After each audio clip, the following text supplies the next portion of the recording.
Leo, through his network of contacts, got word of an emergency, unscheduled board meeting. The agenda was a single item: chairman's discretionary funds and potential conflicts of interest.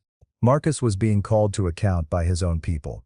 He managed to kill the internal investigation, for now, by using his force of personality and calling in old favors, but the trust was broken. The seed of suspicion was planted in fertile ground. His allies on the board were now looking at him not as a leader but as a liability. This is when the family exodus began. The Thorne family's social standing was as important to them as their financial wealth. They moved in circles where reputation was everything. The whispers that had started in the legal community had now spilled over into the broader social scene of the city's elite. People started to distance themselves. Invitations to charity galas and exclusive dinner parties began to dry up. Phone calls went unreturned. It was a quiet shunning, a social death by 1,000 paper cuts. They weren't just losing their power, they were losing their audience.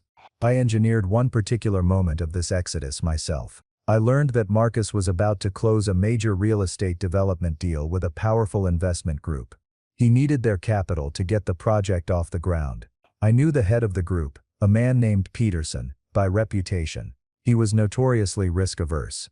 And he was notoriously risk-averse. I arranged through my mentor Gerald to have lunch at the same exclusive restaurant where Peterson was a regular. We made sure to sit within earshot of his table. During our lunch, Gerald and I had a loud, animated conversation about the unfolding Thorne scandal.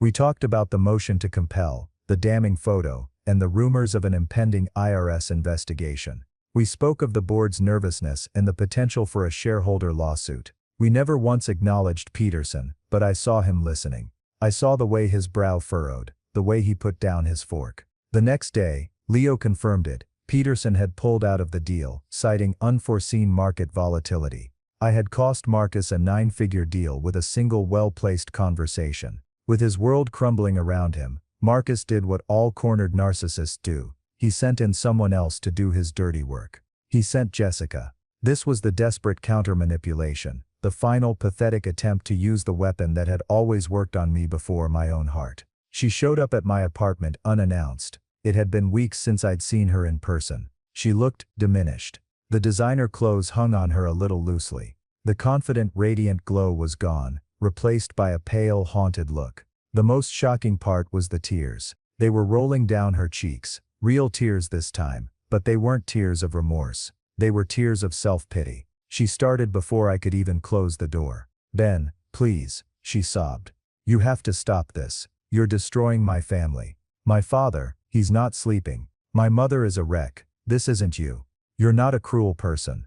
I stood there in the doorway, my arms crossed, and I felt nothing. The man who would have rushed to comfort her, to wipe away her tears, was gone. I had excised him from my soul like a surgeon removing a tumor. I let her cry for a moment, then I said, "Your family is being destroyed by the consequences of their own actions, Jessica. Not by me." She shook her head, the tears coming faster. "It was all my father. He pushed me. He said Gregory was a better match, that you were holding me back. He arranged everything. I was just scared of him. It was a masterful performance." She was trying to paint herself as a victim, a pawn in her father's game. It might have even worked on the old me. But the new me had read Leo's report. I looked at her, my expression unmoving. "You were scared of him?" I asked, my voice dangerously soft. "Were you scared when you took that trip to Bali with Gregory, 2 years ago, while I was at home working a 70-hour week to pay for the down payment on the house you wanted? Were you scared when you picked out diamond earrings with him at Tiffany's last Christmas, a gift I saw you open and claim was from your mother? Or were you scared of him when you stood there, smiling, at a party designed to be the site of my public execution?"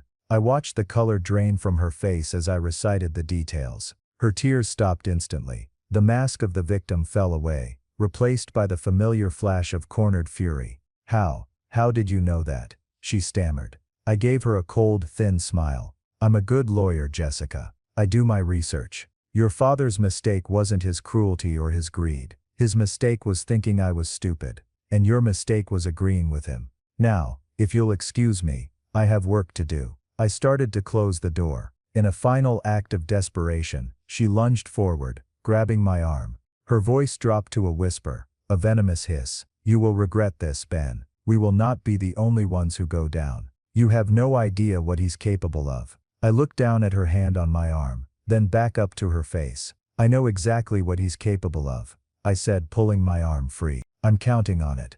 I closed the door in her face, the solid click of the lock echoing the final closing of a chapter in my life. The power shift was complete.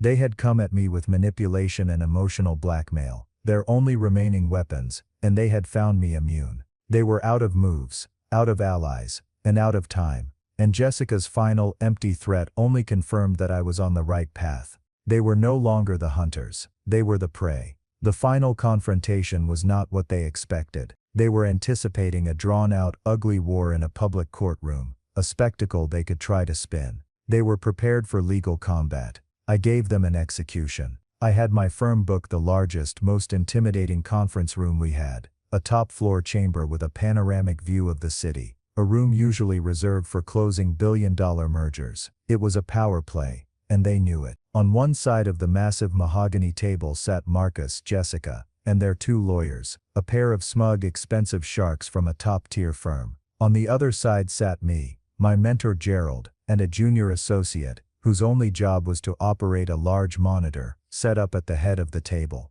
The air was thick with tension. Their lawyers tried to take control, starting with some blustering speech about frivolous claims and reputational damages. Gerald let them talk, leaning back in his chair with a bored expression. When they were finished, he simply nodded towards me. It was my stage. I stood up and walked to the monitor. I didn't look at them. I looked at the screen. I said, "We're here today because my clients, Mr. Thorne and his daughter, believe this is a negotiation. They are mistaken. This is a presentation of their new reality. What you are about to see is a summary of the consequences of your actions." The first slide appeared on the screen. It was titled "Exhibit a Conspiracy to Commit Fraud." I played the video. The full, unedited security footage of Marcus offering me the check. The audio was crystal clear. His voice filled the silent room, offering me a seven-figure sum to walk away quietly and not contest the divorce. Jessica visibly flinched. Marcus's jaw was set like granite. His lawyers shifted uncomfortably in their seats. This was bad, but they had expected it.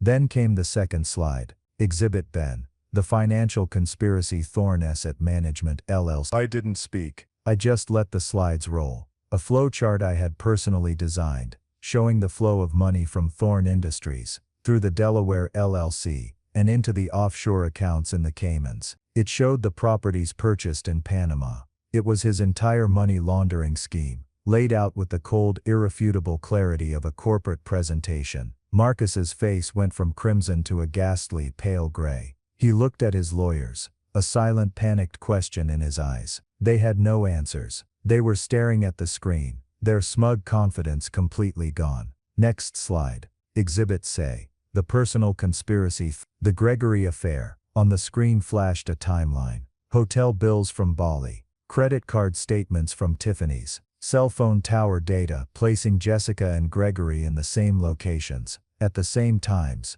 over and over again for 2 years. I had redacted nothing. It was a brutal, systematic demolition of her lies. Jessica let out a small strangled gasp and put her head in her hands. I saved the best for last. The final slide was titled Exhibit Ben, Pending Investigations. It was a simple list. The first item was our motion to compel in the divorce case. The second was a case number. I said, "That case number is from the United States Attorney's Office. Your anonymous tip to the IRS was forwarded, Marcus. They found more than just tax evasion. They found evidence of wire fraud, connected to the way you were moving money out of Thorne Industries. This is no longer a civil matter. It's a federal criminal investigation." His lawyers' faces went white.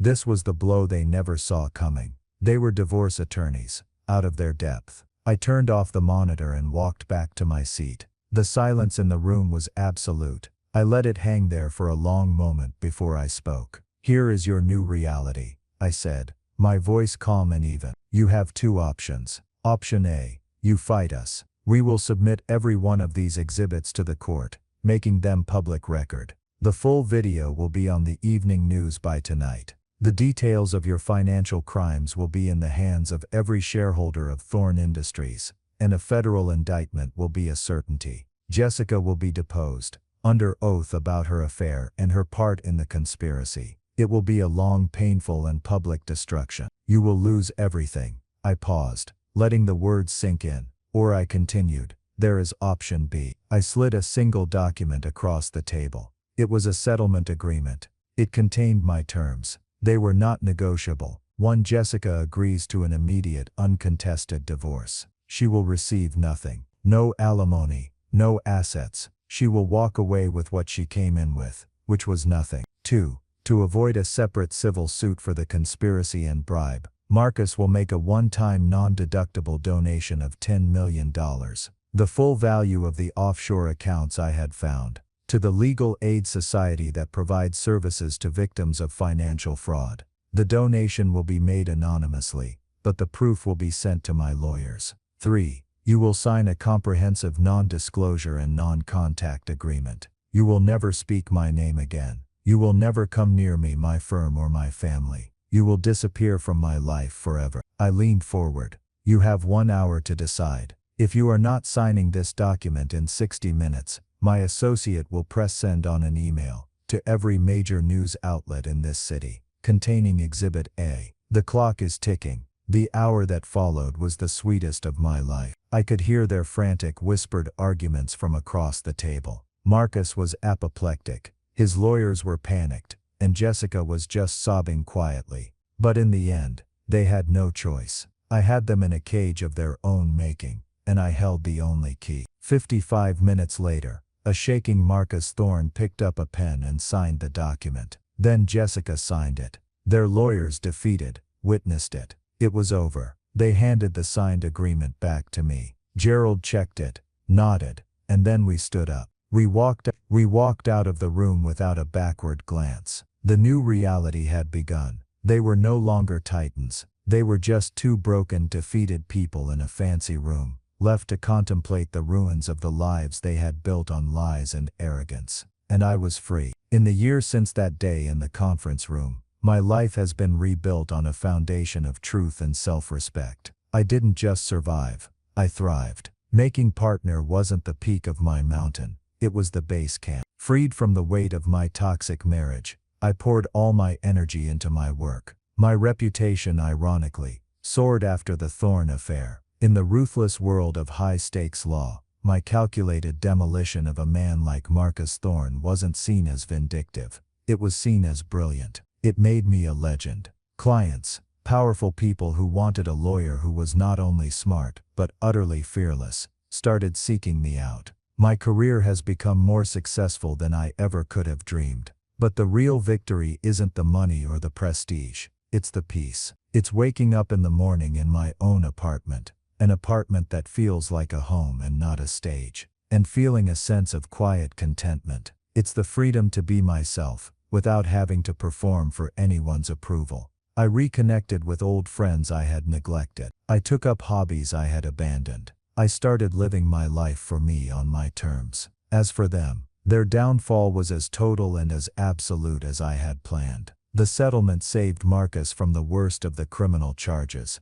but his empire was shattered. The news of the anonymous $10 million donation leaked. Leo has his ways, and the board of Thorne Industries, now armed with a reason, forced him to step down as chairman. The company's stock plummeted. He became a pariah in the business community, a cautionary tale whispered about at country clubs. He and his wife sold their mansion and moved to a smaller condo in a different state, disappearing into a quiet, gilded obscurity. Jessica's fate was in many ways sadder. Her wealthy suitor, Gregory, wanted nothing to do with a woman at the center of a messy public scandal with no financial payout. He abandoned her as quickly as she had planned to abandon me. Without her father's money and influence, and with no skills or career of her own, she was left with nothing. The last I heard, she was living with her parents, her glittering future reduced to a life of quiet shame. They got their karmic payoff, not through a loud explosive finale, but through the slow grinding erosion of everything they held dear. They lost their money, their power and their pride. So why am I telling you all this? It's not to gloat. It's not to revel in their misery. I'm telling you this because there's a powerful lesson in my story. It's a lesson about underestimation. People like Marcus and Jessica, people who are blinded by their own arrogance and ego. They make one critical, fatal mistake. They judge others by their own shallow standards. They see quietness as weakness. They see kindness as stupidity. They see a lack of ostentatious display as a lack of substance. They create a version of you in their minds that is small and manageable, a caricature that makes them feel superior. Don't ever let anyone's caricature of you become the reality you accept for yourself. Inside every quiet, underestimated person is a reservoir of strength and resilience that the loud and the arrogant can't even begin to comprehend. They count on you to play the part they've written for you. They count on you to be too shocked, too hurt, too polite, to fight back. My advice is this: let them believe you are weak. Let them underestimate you. Let them lay their traps and build their stages. And when the moment is right, when they are at their most confident and you are at your most prepared, don't just flip the script. Burn the entire theater to the ground. Your true strength isn't in shouting, it's in the silent, meticulous planning that precedes a total, undeniable victory. Thank you for listening to my story. I hope it gives some of you out there the strength to recognize your own worth, especially when those closest to you refuse to. If you enjoyed this, please hit that like button and subscribe to the channel for more stories about justice and vindication. And please, share your own stories of overcoming betrayal in the comments below. Reading them helps all of us remember that we are not alone. My plan began to form in the sterile silence of my new empty apartment. The first few days were a blur of logistics, finding a place, changing locks, forwarding mail, the mundane architecture of a life being dismantled and rebuilt. But in the quiet hours of the night, when the city outside was asleep, my mind was on fire. The rage had cooled and hardened into something far more useful purpose. They saw me as a simple litigator, a man who argued contracts and depositions. They had no idea about the first 5 years of my career. Before I joined the big firm, before I met Jessica, I worked for a small boutique agency in Washington, D.C. We didn't have a fancy name. We didn't have mahogany-paneled offices. Our clients were government agencies, and our specialty was forensic accounting and tracking the flow of illicit money. I was, for all intents and purposes, a financial bloodhound. I knew how to follow the faintest scent of corruption through the labyrinth of shell corporations, offshore accounts, and tax havens. I had left that world because it was dark and cynical, and I wanted to build a life, not just tear others down. But now it was a skill set I was prepared to resurrect with religious zeal. This was my secret weapon, not just the video, but the knowledge of how to use the information it pointed to. The video was the key. My old life was the hand that would turn it. I couldn't do it alone. I needed an ally, someone who operated in the shadows, someone I could trust implicitly. The first and only name that came to mind was Leo. Leo and I had started at that DC agency together. He was a former military intelligence officer, a man who saw the world in patterns and connections that others missed. While I had left for the corporate world, he had gone private, starting his own one-man investigations firm. He was the best there was. I called him. I didn't even have to finish the story. When I told him the name, Marcus Thorne, there was a long pause on the other end of the line. Then Leo said, in a voice devoid of all emotion, "Marcus Thorne, that name, it rings a bell, a very loud, very unpleasant bell." It turned out that 20 years ago, Thorne Industries had acquired a smaller family-run manufacturing company in a hostile takeover. The acquisition was brutal, stripping the company for parts and leaving hundreds of people unemployed. The owner of that company, a good man who was driven into bankruptcy and despair, was Leo's father. Leo had been a teenager at the time, but he had never forgotten the name. He said, "Ben, whatever you need, it's on the house. Consider it a debt I've been waiting a long time to collect." Suddenly this wasn't just my fight. It was a crusade with a history. This was the beginning of the secret plan. It was a two-pronged attack. Prong one was the divorce. That was the public face of the war. I assembled a team from my own firm, the best, most ruthless divorce attorneys we had. Gerald, the senior partner who had nodded at me at the party, took the lead. He saw it not just as a case, but as a matter of firm honor. They had tried to humiliate one of his new partners, and he took that personally. We filed immediately, And the petition was a work of art. It didn't just cite irreconcilable differences. It cited the conspiracy, the attempted bribe, the intentional infliction of emotional distress. We attached a sworn affidavit from me, detailing the events of the party and the conversation I overheard. We didn't release the video yet. That was our trump card, to be played at the most opportune moment. Prong 2 was the silent war, the one Marcus wouldn't see coming until it was too late. This was Leo's and my domain. We turned my spare bedroom into a war room. Whiteboards, corkboards, secure laptops, encrypted hard drives. It looked like something out of a spy movie. Leo started with the basics, a full workup on Marcus, Jessica, and Gregory. He pulled financial records, travel manifests, phone logs. It was a mountain of data,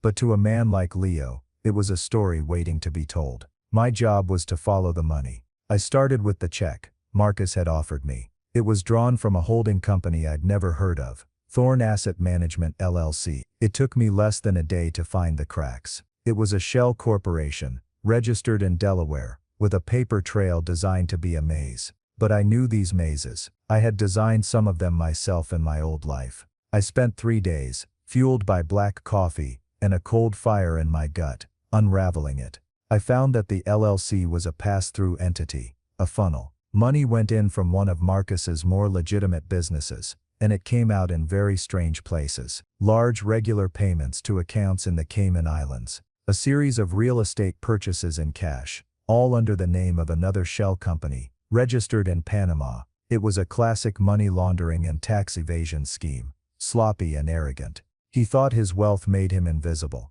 He never imagined someone like me would ever be looking. While I was digging into the finances, Leo was working on the personal side. He discovered that Jessica's affair with Gregory wasn't a recent development.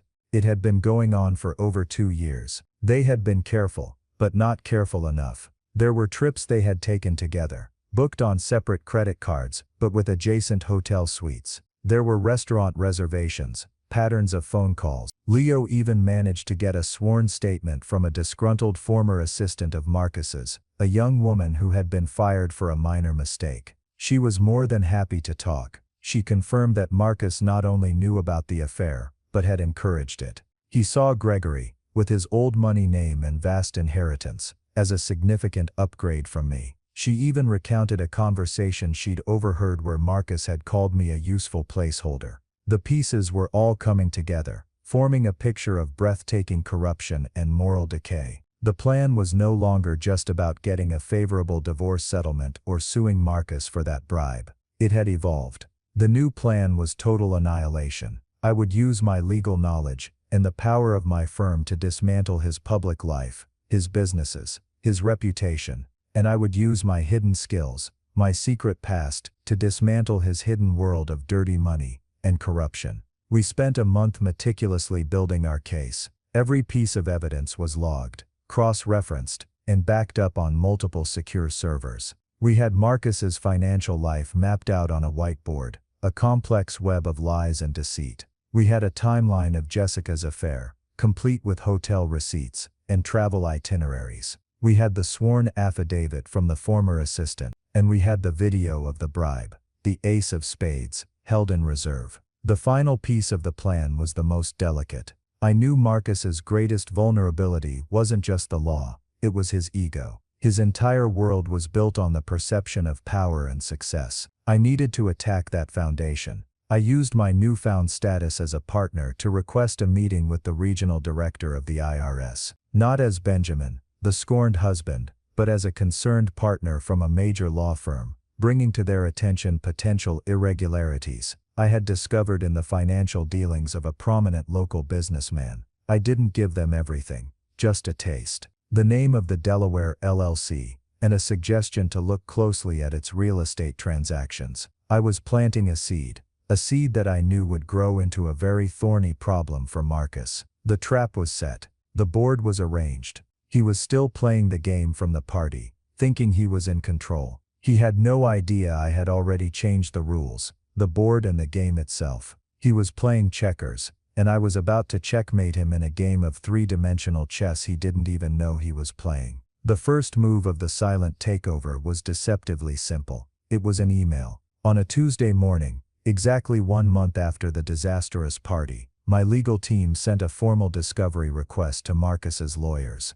It was a standard part of any contentious divorce, but ours was anything but standard. It was a surgical strike. We didn't just ask for personal bank statements. We asked for the complete, unredacted financial records for Thorn Asset Management LLC and 2 other shell corporations I had uncovered, citing their relevance in determining the true marital estate, given the attempted financial inducements made by Marcus. We also requested all communication records between Jessica and Gregory for the past 3 years. I imagined the scene in his lawyer's office, the initial dismissal, the annoyance, then the slow dawning horror as they realized the names of those LLCs were not random. They were the keys to his hidden kingdom. They would have advised him to fight it, to stonewall, to claim the companies were unrelated to the divorce. And that is exactly what I counted on. His arrogance was his greatest weakness. His response came 2 days later, just as I predicted. A terse legal letter from his high-priced attorneys, refusing the request on the grounds of relevance and privacy. It was a declaration of war, and it was the trigger for my next move. The moment we received that refusal, I made a call. I called Gerald. I said, "He's refused. It's time." Gerald, a man who relished a good legal brawl, simply said, "Consider it done." An hour later, we filed a motion to compel, arguing that Marcus's refusal was an attempt to conceal assets and obstruct justice. But we added a new exhibit to the motion, a single notarized still frame from the security footage, showing Marcus's face and the check on the table. We didn't release the full video, just that one damning image. We leaked the court filing, including the image, to a well-connected legal blogger. By noon, the story was spreading like wildfire through the city's legal and financial communities. It wasn't mainstream news yet, but in the circles where Marcus's reputation was currency,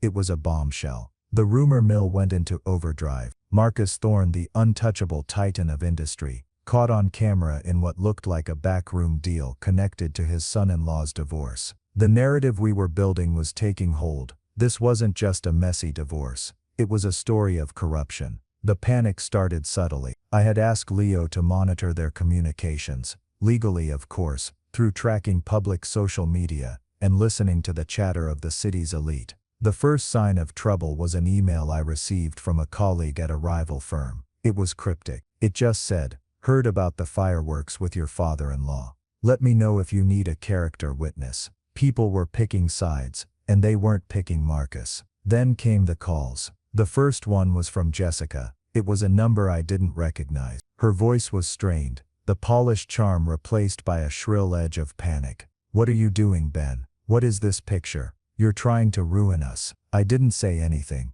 I just listened to her tirade, a mix of threats and accusations. She accused me of being vindictive, of being cruel. There was no apology, no remorse, only outrage that her victim had dared to fight back. I let her wind down, and when she finally paused for breath, I said, in the calmest voice I could muster, "I'm not ruining you, Jessica. You and your father already did that. I'm just turning on the lights." Then I hung up. The call from Marcus came an hour later. It was from his private line. His voice was a low growl, the fury barely contained. "You think this is a game? You think a little picture is going to scare me? I will bury you, boy. I will ruin your career. You'll be disbarred before this is over." I listened patiently. When he was done, I replied, "No, Marcus, I don't think it's a game. I think it's a legal proceeding. And in that proceeding, your lawyers have advised you to conceal evidence. That's called obstruction of justice.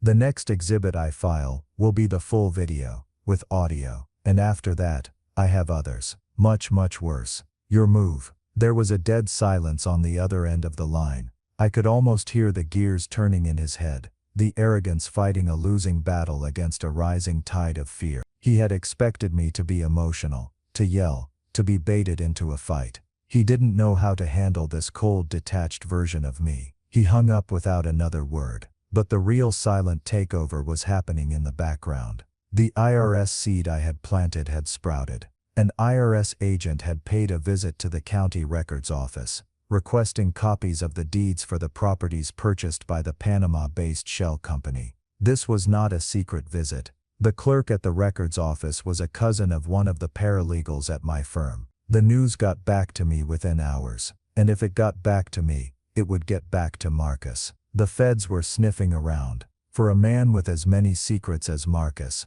that was a 5-alarm fire. The final move of this phase was directed at his business. Thorn Industries was a publicly traded company, and Marcus was its chairman. His power depended on the confidence of his board of directors and his shareholders. I drafted an anonymous letter. It was a masterpiece of innuendo and concern. I sent it from a private mailbox to each member of the board. The letter didn't make any direct accusations. It simply raised serious questions about the chairman's judgment and a potential misuse of corporate-adjacent funds, referencing the Delaware LLC. It hinted at undisclosed legal and financial liabilities that could expose the entire company to risk. It suggested that, in the interest of fiduciary duty, they might want to ask their chairman some very pointed questions about Thorn Asset Management. It was a poison pen letter, wrapped in the language of corporate governance. The antagonist panic was no longer a subtle tremor.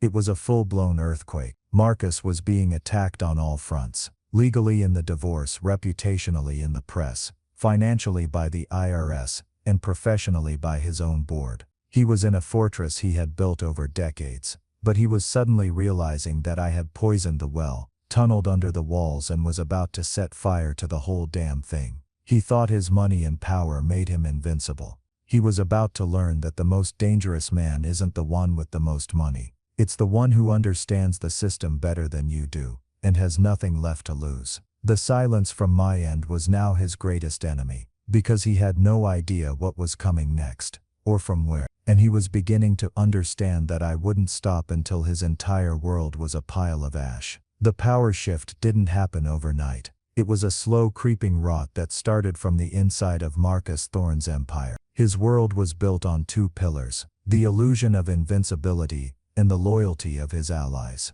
I was systematically destroying both. The anonymous letter to the board of directors of Thorn Industries had its intended effect. It created a fissure of doubt. These were not his cronies. They were serious business people whose primary obligation was to the shareholders, not to Marcus's ego. They were legally obligated to protect the company from risk, and I had just handed them a smoking pile of it.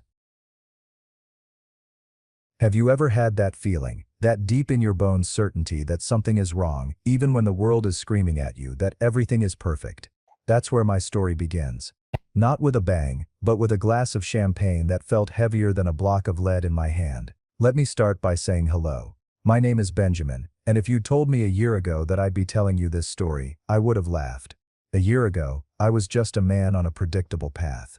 A senior associate at a decent law firm, married to a woman I thought I knew, and part of a family by marriage that treated me with a kind of polite but persistent condescension. They were old money, you see. The kind of wealth that's so deeply ingrained it becomes a personality trait. My father-in-law, Marcus, was the patriarch of this little dynasty, a man whose smile never quite reached his eyes and whose handshake always felt like he was calculating your net worth. My wife Jessica was his perfect daughter, beautiful, charming, and utterly convinced of her own station in life. And I was her husband, the respectable, but ultimately unremarkable, lawyer, good enough to be seen with, but not quite good enough to truly belong. I was a nice accessory, like a well-made but slightly out-of-fashion watch. The story really kicks off with the best news of my professional life. I made partner. This wasn't just a title change, it was the culmination of a decade of grinding. 80-hour weeks, missed holidays, canceled vacations, all of it had finally paid off. It was the moment I could finally stand on my own 2 feet, on the same level as the powerful men and women I'd admired and worked for. When I told Jessica, she squealed with delight, throwing her arms around my neck. Her reaction felt a little too big, a little too theatrical. Then she dropped the bomb.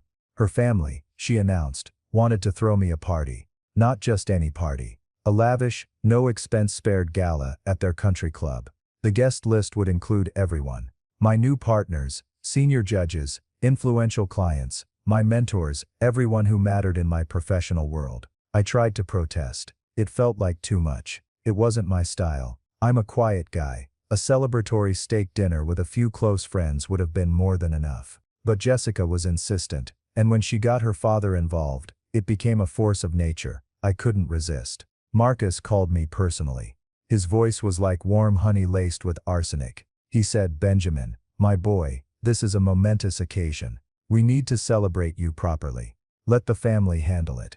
It's our gift to you." It was strangely, unnervingly generous. For years, they'd treated my career as a sort of quaint hobby. They'd ask about my work at family dinners with the same polite disinterest one might ask about a neighbor's stamp collection. Now suddenly, they were planning an event worthy of a presidential inauguration. A warning bell, faint but clear, started ringing in the back of my mind. But I silenced it. I told myself I was being paranoid.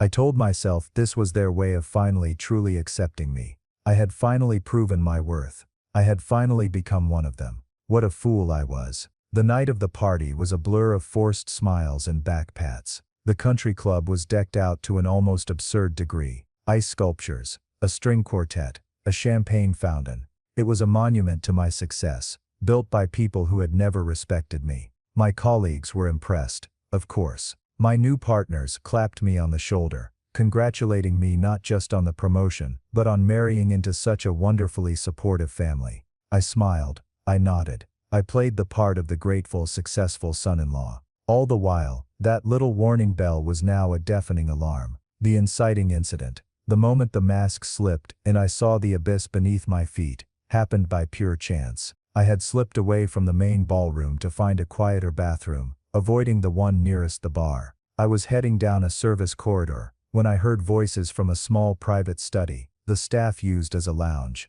The door was cracked open. It was Marcus's voice, low and conspiratorial. And another voice, a man I recognized as Gregory, a so-called family friend, who was more like a court jester to Marcus, a smarmy trust fund parasite, who always seemed to be lurking in the background of their lives. I stopped, pressing myself flat against the wall. I couldn't help it. I had to listen. Marcus was chuckling. He said, "Don't worry, Gregory. The timing will be perfect. He'll be on stage, thanking everyone. He'll be so high on his own success he won't know what hit him." Gregory's slimy voice oozed with amusement.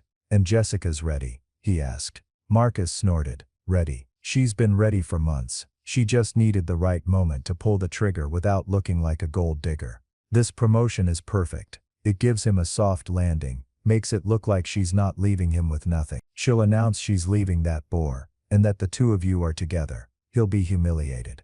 In front of his new partners, his mentors, he'll be too shocked to make a scene. It's the kindest way to do it, really. A quick, clean cut. A cold wave washed over me, so intense it felt like I'd been plunged into Arctic water. My heart didn't race. It just stopped. Everything stopped. The muffled sounds of the string quartet, the air in my lungs, the blood in my veins. It was a perfect, crystalline moment of horror and clarity. This whole party, this entire extravagant spectacle, wasn't a celebration. It was an execution. It was a stage, carefully constructed for my public humiliation. They weren't celebrating my success. They were using it as a weapon against me. They were going to turn my greatest triumph into my most shameful memory. They counted on me being weak, on me being too shocked and embarrassed to fight back. They saw me as a supporting character in their drama, a stepping stone for Jessica to gracefully transition to a wealthier, more suitable partner. In that moment, standing in that dimly lit service corridor, the years of polite condescension, the subtle dismissals, the feeling of never quite measuring up, it all snapped into focus. It wasn't just in my head, it was real, and it was about to come to a very public, very brutal climax. But as the shock receded, something else took its place. Not sadness, not despair. It was a feeling I hadn't felt in a long, long time. It was a cold, quiet, and utterly liberating rage. They thought I would be too shocked to make a scene. They had no idea who I really was. They had just made the biggest mistake of their lives. The walk back to the ballroom was the longest of my life. Every step was deliberate. Every smile I gave to a passing guest was a carefully crafted lie. The man who had walked down that corridor was gone, replaced by someone else. Someone colder, harder, and infinitely more dangerous. I found Jessica by the champagne fountain, laughing with her friends. She looked radiant. She saw me and her face lit up with that same practiced, theatrical warmth. She glided over, took my arm and squeezed it. She said, "Isn't this wonderful, honey? Everyone is so happy for you. I am so proud of you." I looked into her eyes, those beautiful blue eyes I had once thought held the whole world, and for the first time I saw them for what they were: empty. I smiled back, a real smile this time, but it wasn't for her. It was for me. It was the smile of a predator that had just caught the scent of its prey. I said, "It's more than I ever could have imagined. Thank you." And as I said it, I felt the small solid weight of the USB drive in my pocket. I had come prepared for a party. But in that instant, I realized I was actually prepared for a war. The immediate aftermath of my little speech was, for lack of a better word, chaos. The moment the security footage faded to black on the projector screen, the crisp, undeniable image of Marcus sliding a seven-figure cashier's check across a table towards me, his voice a low grumble on the audio, offering to pay for my silence. A collective gasp sucked the air out of the room.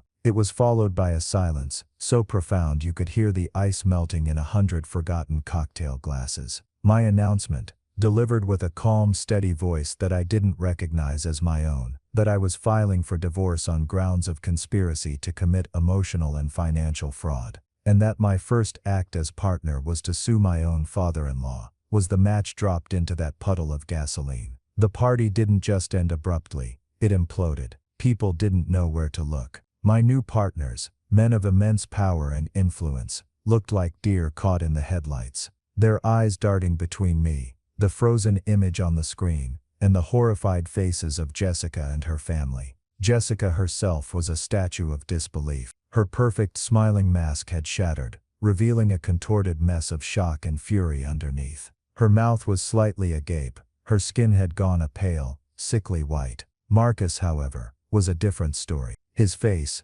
usually a carefully controlled canvas of smug superiority, was now a thunderous shade of crimson. His fists were clenched at his sides, his jaw working silently. He looked like a bull who had just realized the matador was holding not a cape but a stick of dynamite. The first to move were my colleagues. One of the senior partners, a man named Gerald, who had been my mentor for years, walked slowly up to me. He didn't say a word. He just put a firm hand on my shoulder, gave me a single grim nod of approval, and then turned and walked out. It was a signal. The dam broke. Within minutes, the room was emptying out as people scrambled for the exits, desperate to escape the toxic fallout. They were like rats fleeing a sinking ship. The only ones left were me, standing alone on the small stage, and the smoldering wreckage of Jessica's family. I stepped down, my legs feeling strangely steady. I walked past Jessica, who was now being flanked by her mother, both of them staring at me, with a mixture of hatred and terror. I didn't even look at them. My focus was on Marcus. He was still frozen in place, but as I approached, his eyes locked onto mine. The fury in them was volcanic. He took a step towards me, his voice a low, dangerous growl. "You have no idea what you've just done," he hissed. I stopped a few feet from him, close enough to see the sweat beading on his upper lip.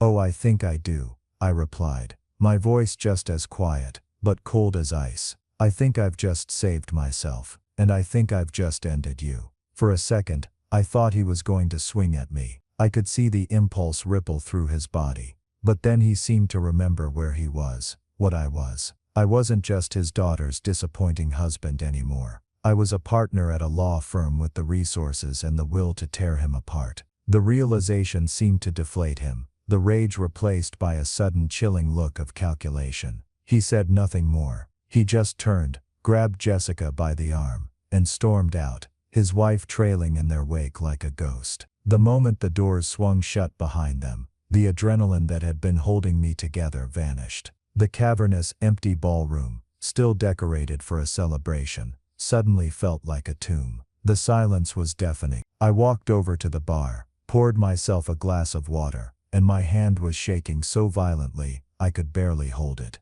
It wasn't a breakdown of tears or anger. It was a physical collapse. I sank into a chair, the full weight of the last few hours, the last few years, crashing down on me. The betrayal wasn't just about the affair with Gregory, who had scurried out of the room like the rat he was. It was the calculated, cold-blooded nature of it. The conspiracy. The fact that my wife and her entire family had viewed me as nothing more than an obstacle to be managed, a problem to be disposed of with maximum theatrical cruelty. And that's when the flashbacks started, not as memories, but as exhibits in the case I was building in my head. Exhibit A, our third date. We were walking in a park, and Jessica was telling me about her father. She'd said, "Daddy can be a little intimidating. He just wants to make sure I'm taken care of." At the time I thought it was sweet, a daughter's affection for a protective father. Now, I saw it for what it was, a warning.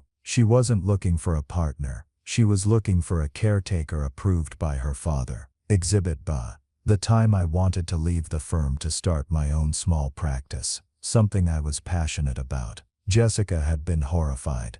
"But Benjamin," she'd said, her voice laced with a gentle pity that I now recognized as contempt. "You have such a stable future here. Don't throw it all away on a dream." It wasn't about my happiness. It was about her security. My dreams were an inconvenience. Exhibit C was the most damning. A memory from about a year prior. Marcus had invited me out for a round of golf. It was one of his periodic tests. Halfway through the course, he'd casually mentioned a prenuptial agreement he'd wanted us to sign, but that Jessica had talked him out of it. He'd looked at me, his eyes like chips of flint, and said, "She has a good heart.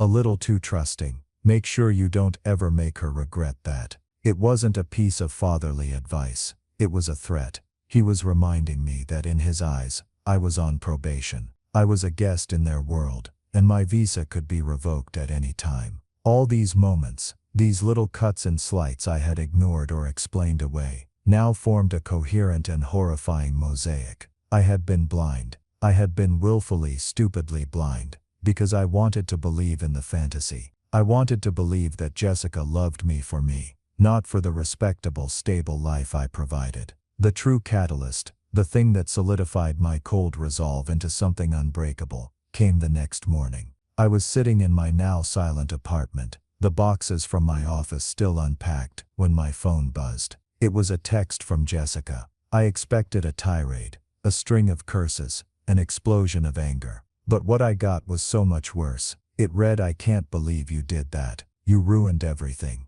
You were supposed to just be sad and leave. Why couldn't you just do that? Why couldn't you just do that?" The casual, breathtaking arrogance of it. The genuine bewilderment that I hadn't followed their script. That I hadn't quietly accepted my own ritual slaughter. In her mind, I was the one who had behaved badly. I was the one who had broken the rules by refusing to be their victim. That text message was a gift. It burned away the last vestiges of hurt and sentimentality. It cauterized the wound. There was no more pain. There was no more sadness. There was only a single crystal-clear thought in my mind. They hadn't just tried to humiliate me. They had tried to erase me. And now, I was going to erase them. Not with a messy emotional outburst, but with the slow, methodical, and inescapable precision of the law. They thought I was a boring, predictable lawyer. They were about to find out just how creative a lawyer can be when he has nothing left to lose.